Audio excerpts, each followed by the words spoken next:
Over 70% of viewers are not subscribed. Be sure to join the channel now to help it grow if you enjoy the content. So, the future of Boeing is consistently an exciting question that I really wanted to explore. With a lot of uncertainty, it's good to also take a grounded view of some of their more solid projects, and away from there, maybe projects with more promise, which may not be nailed down. In this two-part mini-series, I'll explore the future at Boeing, so without further ado, let me begin by taking a look at some of the more pressing matters in the immediate future for the company, starting from big to small, and that's with the 737 MAX program. The 737 MAX has had a tough 5 years without needing to get any further into it. Its recovery, though, has been superb, and Boeing has seen a continued interest in the type globally. However, two ever-pressing matters have related to the certification of the last two variants in the series, that is, your smallest 737-7 and 737-10, which have seen the timeline for delivery, and obviously approval, continue to slip, now towards 2024, at least for the first delivery of both. These aircraft are already set to be crucial for multiple airlines' fleets. With continued delays, though, more frustrations grow at key customer board levels, as they make alternative arrangements that only cause more inconvenience while they face the delays. So looking ahead, and one of the more immediate issues that needs addressing and rectifying is the certification in a safe and timely manner for both the 737-7 and the 737-10. So customers can begin seeing deliveries, and output goals can be met internally at the aircraft manufacturer. Certification is a very common theme in the industry, and since the MAX saga, you could say that in most cases, the harshness and strictness has definitely increased tenfold.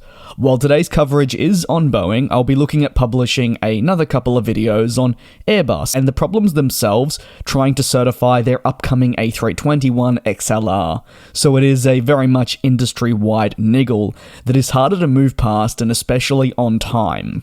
At Boeing, it doesn't stop at just the 737-7 and 737-10, but onto a much larger incoming aircraft, and that's the magnificent 777X. This is Boeing's answer to the recent surge of success for the A350, and part of their own next-generation wide-body offering, intended to replace existing 777s with customers right around the globe, and for some, be their answer to the 747 and A380, which, as we know, are very much past their twilight and more in the dusk stages of their flying life with operators right around the globe. And if anything, the global pandemic accelerated the retirement of these fleets within multiple airlines' plans. Equipped with folding wingtips and significantly larger and therefore more efficient engines, the 777X was expected to initially enter service in 2020. Now that date, after multiple pushbacks, has been revised to 2025. While not as immediate as the MAX, which doesn't seem to have a firm date outlined,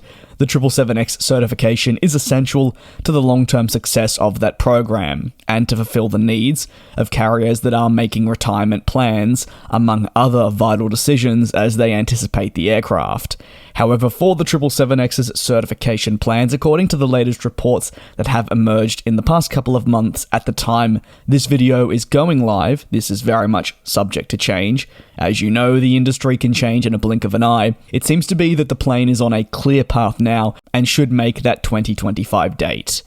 While the 777X is mentioned mainly as a replacement for passenger planes and to be utilised for expansion across some airlines' networks, there's also the newly announced 777-8F, which is part of the freighter program, and will compete with Airbus's also newly announced A350F, thus approving the 777-9, which is the first passenger variant of the new series, is essential in getting the wheels in motion for this freighter to eventually be certified and built. And if companies need a more immediate solution, they may look to a plane that, say, has already entered service first, or already has a proven base, which is the A350 series, a plane that is already flying widely. So there's certainly a lot riding on Boeing getting the certification of their 777-9 done right. Because if that certification is delayed, it means the subsequent variants that are also awaiting production and certification will be delayed also, and Boeing wants to maintain a firm grip on the freighter sector by being the primary provider. In fact, this is one part of the sector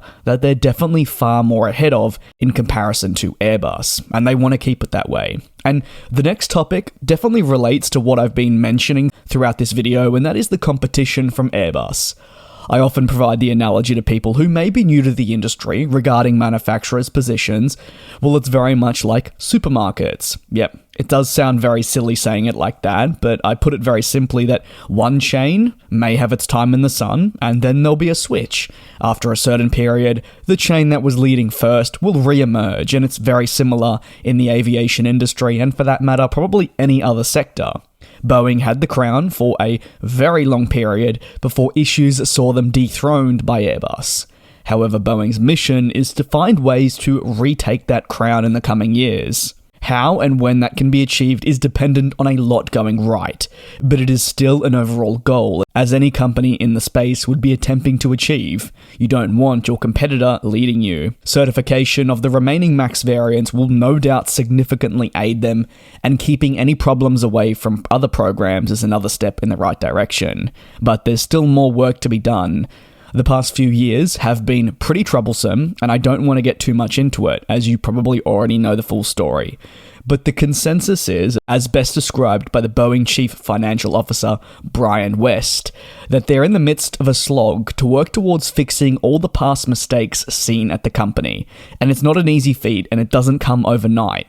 So there's still a long way to go, but clearing out the inventory of planes that have built up across multiple years, and also ensuring that they work closely with their supply chains to see planes actually begin being delivered more on time, and then from there, gearing up production levels, are all part of the process the company will look towards achieving in a satisfactory manner, hopefully in the next few years.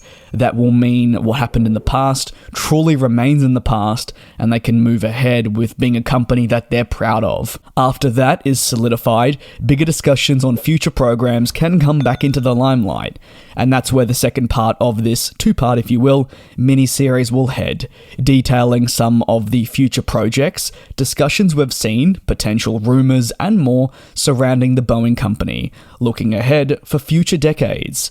As right now, there's certainly very much immediate concerns that need addressing for the greater good of the company, and no doubt they'll be pleased with their progress, as the 2019 state of Boeing and the 2023 state of Boeing is massively different and something that they can be proud of changing. But like identified by the CFO, there's still work to do, and that's very much a focus for the immediate future. Do you have any thoughts on the next couple of years at Boeing? Let me know down below in the comments, as well as any predictions for potentially certification plans, maybe how they will regain that position over Airbus, or if that's even possible. Thanks a lot for watching, take care and be safe. I'll see you next time.